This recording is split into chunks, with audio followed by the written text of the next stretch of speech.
Magandang araw po sa lahat ano. Magandang gabi sa iba diyan. Magandang araw sa lahat ng Chrisnatics, sa lahat ng mga loyal Chris na magandang araw. Magbigay lang po tayo ng konting opinion at reaction dito sa live ng ating Bebe Loves kanina. Nakitang-kita naman natin kung gaano siya ka-stress at kung gaano siya ka-problemado. Talagang hindi may tanggi sa aura ng kanyang muka. Siguro, ang pinoproblema niya talaga yung pagpapatayo niya ng bahay. Talaga naman, aminin man natin o hindi, talagang pagpapagawa ng bahay ay napakalaking gastos, masakit sa ulo, grabe. Andyan lahat yung, basta, lahat kasi diyan bibilhin mo. Ultimong panambak na lupa, ay, sa bagay, doon naman kinabebe loves bundok naman yon. So, hindi na siguro nila kailangan yon. Pero, siyempre, bibili nila doon lahat ng mga materyales, ang mamahal na materyales ngayon. Diyos ko, siguro magpagawa ka ngayon, siguro may pera ka ng 200K, maliit lang yun. Oo, parang ano lang yun, sa maliit lang yun. Pero sa 200K, sa akin, sa opinion ko lang hindi naman sa kanya. Ini-estimate ko lang. Yung sa 200K, maliit lang siguro na bahay yun. Pero okay na rin yun. Sa worth 200K. Pero kung medyo pagagandahin mo, siguro baka gagastos ka ng 300. Pataas, 300 up. Medyo maganda na yun. So 200K, okay na naman yun. Pero yung kung papagandahin mo naman, kahit maliit, syempre pag gusto mo maliit, basta maganda, magastos yan. Lahat ng bagay ibibilhin mo dyan. Kaya siguro yung iniisip niya, talagang masakit sa ulo. Napakasakit niyan sa ulo. Lalo na pagkulang ang hawak mong pera, sakit sa ulo. Maganda kasi kung magpapagawa ka, talaga may hawak ka na pera na sobra pa dun sa inaasahan mo na gagastusin mo. Kasi mahirap Sa bagay, pwede naman magpagawa ng kahit naman hindi pa tapos, basta naumpisa na, ano lang, utay-utay lang. Kung kulang pa talagang pera, di utay-utay lang, ganun lang. Kung gusto mo talaga magkaroon ng bahay. O kung may pera ka naman, depende pag may pera, biglayin agad ng tapos. Pero, kay Bebe Loves kasi sa ano niya talagang, siyempre first time niya paggawa ng bahay. Ngayon talagang namumroblema siya at wala pa naman siya kalsing Siyempre dalaga, hindi naman niya alam yun. Talagang mamumroblema siya. Nakakawa man siya kung tutusin, pero siguro Bebe Loves, wag mo masyadong isipin. Tayo mo lang, wag mo manang biglayin. Kumbaga sa ano lang muna. Pundasyon.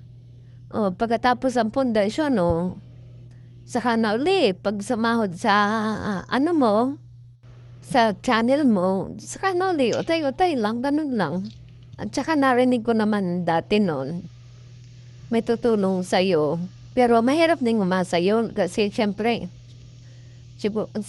sigurado mas gusto ni Bebe Loves na talagang alam niya kung magkano gagastusin niya. At saka dapat talaga, ang pinakang ano doon, may hawak na pera na pampagawa.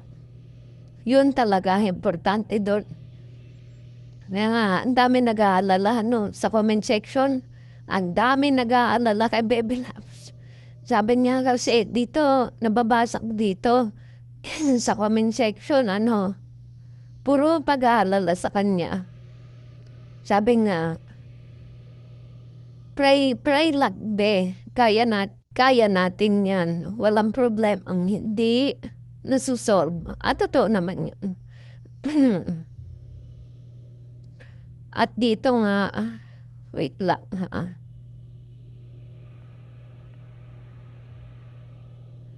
Sabi nga, huwag ka na malungkot, kaya mo yan. Papagawa mong plano. Plano pa lang yun, namang problema na. Talagang mahirap talaga, as in talagang mahirap. Lalo na kung lahat sa iyong gastos. At ang talagang doon, kung talagang kulang yung pera, mahirap talaga magpagawa pag kulang yung budget mo. Pero pwede naman yun. Kung sabi ko nga, utay-utay. Huwag biglayin. Di naman yun sarili naman yung lupa. Wala namang problema doon. Ito sabing dito sa comment section ng Baby Chris na dapat naka-smile kapag magla-live. Huwag ka sumimangot. Kaya po kasi siya nakaganon. Medyo hindi talaga siya masaya kasi nga problemado siya. Nakaka-stress talaga magpagawa ng bahay. Kasi laking gastos niyan. Materialos mo pa lang. Kinakain agad ang pera mo, tapos may labor ka pa. Tapos yung pakain mo pa. Diba? Kasi na-experience ko na rin yan. Talagang mahirap. Ang hirap, ang sakit sa ulo. Kaya naintindihan ko si Bebe Loves. Eto pa, sabi, wow, uumpisa na ang farmhouse. Umpisa na nga po. Kaya nga problema si Baby Loves talagang, gusto ko siya na magpagawa. Kaso, talagang siya, na-stress siya siyempre sa mga materialis pa nga. Pero siguro, maganda nga din doon. Humanap siya ng nung mama, yung sa amin kasi ang tawag doon, pakyaw. Kung meron doon sa kanila na pakyaw, siguro pwede siya doon. Bidding ang tawag doon. Pa-estimate mo kung magkano yung magagastos. Tapos, ipapakyaw mo, pa-estimate mo rin kung kung mga ilang araw matatapos. Tapos, pag gano'n na, mag-uusap kayo ng pamilya mo kung ipapapakyaw nyo. Mas mabilis kasi ang trabaho pagpakyaw, pero kailangan mo rin bantayan. Siyempre, kailangan yan matibay yung pagkakagawa, hindi yung minadali lang. Pero kasi pagpakyaw, minamadali nila. Pero kung mantay mo naman, naayos naman ang pagkagawa niyan. Ganon, mas makakatipid ka kapag pakyaw kaysa arawan. Hindi naman sa minsan yung arawan, hindi naman dyan. Hindi ko naman sinabing dyan, pero sa ibang lugar, ang binabantayan lang kasi, oras, kasi nga arawan. Pagpakyaw, mabilis ang mabilis ang gawa yan. Talaga mamadali nila, lalo na kung talaga nangungontrata yung hukuhan ng yung namamakyaw. Minamadali nila yan.